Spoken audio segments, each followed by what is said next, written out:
in a CNN health news article. The headline reads, "It's legal for your meat to have trace amounts of fecal matter." Oh! Ew! Dude! What the f***? The article reports on ongoing battle between consumer rights advocacy group, Physicians Committee for Responsible Medicine, and the USDA, led by attorney for PCRM, Deborah Press. After the feathers are removed from the birds, they move to what's known as the evisceration line. Press reports poultry workers have to inspect 175 birds per minute for surface fecal matter. That's 3 birds per second. That's too much for the naked eye to comprehend.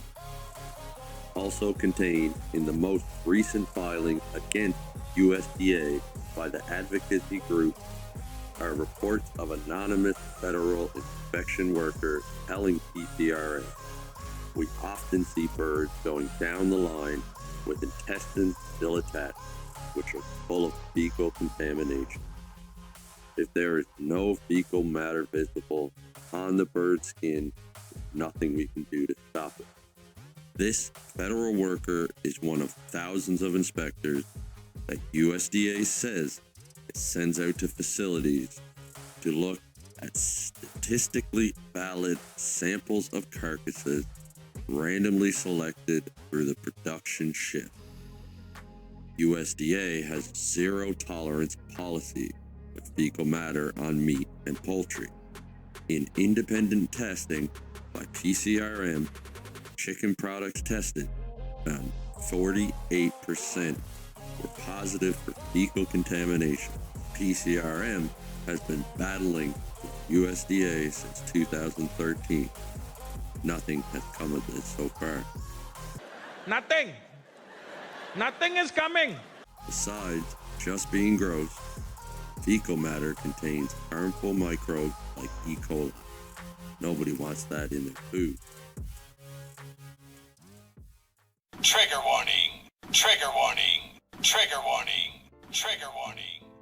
In this weird woke world we're living in, there's many woke warriors who want to take it too far, willing to push the woke agenda way beyond what naturally makes sense.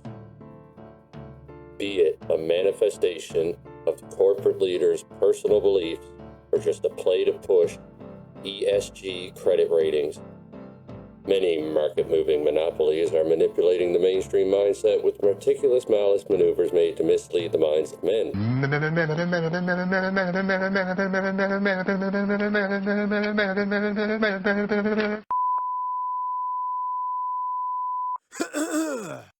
A little over 2 years after Apple released same-sex couples to its catalog of emojis, their newest additions to roll out in the latest iOS 15.4 update surely fit the gender-neutral narrative, with one emoji creating concern among the internet: the pregnant man. Hey, yo, what the f***? One iOS user tweeted, "Hey, Apple, what's this emoji? A pregnant man? Or are you fat shaming?" Drawing from the internet's common opinion that men cannot get pregnant, so it must be a beer belly. But it's not. It's the flagrant attempt by Apple to make transgender wokeness reality. What's 2 plus 2? Whatever we say it is. But no matter what your beliefs, You're a freak. the female form of a mammal is the one who creates the eggs which males fertilize, despite your ideas of gender fluidity. Biology has a different opinion. Eggs are created in the womb, and sperm fertilizes that egg, creating the spark of life. A tiny spark that will eventually lead to those misfiring neurons in the brains of these misguided global leaders.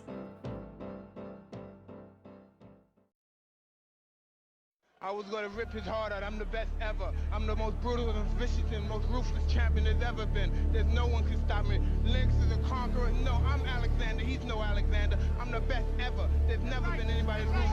I'm Sonny Liston. I'm Jack Dempsey. There's no one like me. I'm from their claws. There's no one that can match me. My style is impetuous. My defense is impregnable. And I'm just ferocious. I want your heart. I want to eat your children. Praise be to Allah. Heavyweight bong hitter Mike Tyson is a big player in the cannabis products market, as well as one hell of a super heavyweight smoking master. Formerly one of the most feared men in the boxing ring, infamously known for incredible knockout power, fueled by an uncontrollable rage that regularly seen Tyson punching fans in the face for asking for an autograph, and came to a head in the WCB championship fight in 1997, with Tyson biting a chunk of Evander Holyfield's ear. Despite Tyson's rage-induced past, he has completely turned his life around, thanks in part to his discovery of the calming and medicinal properties of cannabis. A beautiful case for reformation through cannabis consumption. Tyson has used his newfound love for being high to reinvent himself into an easygoing, fun-loving entrepreneur, regularly smoking guests under the table on his Hotbox with Mike Tyson podcast, and is currently earning a hefty income of reportedly $650,000 per month from his cannabis company, Tyson 2.0. What the? Founded in 2016, which recently attempted to release a cannabis gummy in the shape of a human ear with a chunk bitten out of it. And aptly named Mike Bites. Nice. The problem with that is in Colorado they have a law prohibiting the sales of gummies that are shaped like humans, animals, fruits, or other images that could attract children, which I fully agree with, and so does Tyson, responding by scrapping the Mike Bites idea and simply releasing them as the letter T. Personally, I see this as a complete fabrication for promotion of Tyson 2.0. From a human ear to the letter T is a dramatic alteration, possibly very costly if the production was already underway. Nevertheless, still a very hilarious idea, and will surely drum up tons more business for Mike and Tyson 2.0.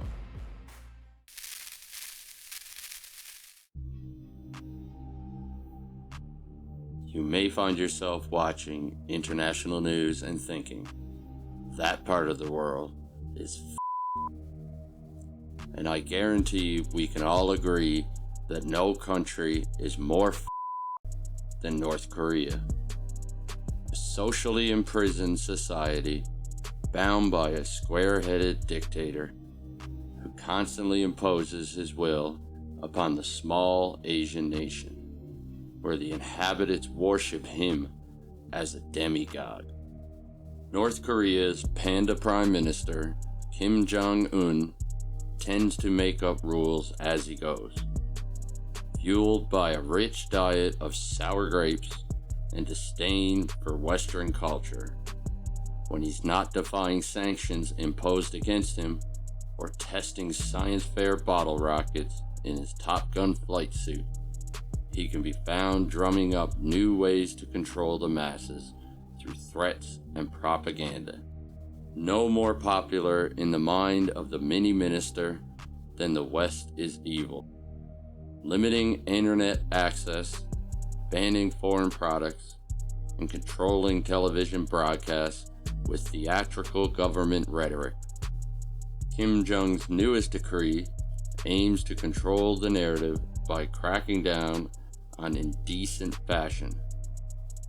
From his Mein Kampf playbook, Kim Jung Un has recruited his Socialist Patriotic Youth League to campaign the anti-socialist and non-socialist behavior agenda of the Korean government, banning all non-socialist clothing and hairstyles, stating North Korea hair and clothing style is a vital element of socialist lifestyle.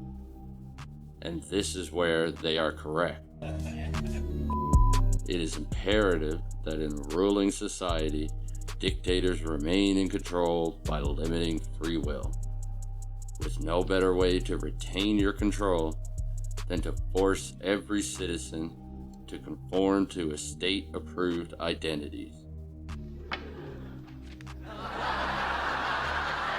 But in a world where information is prevalent, monarchies fall when people become aware.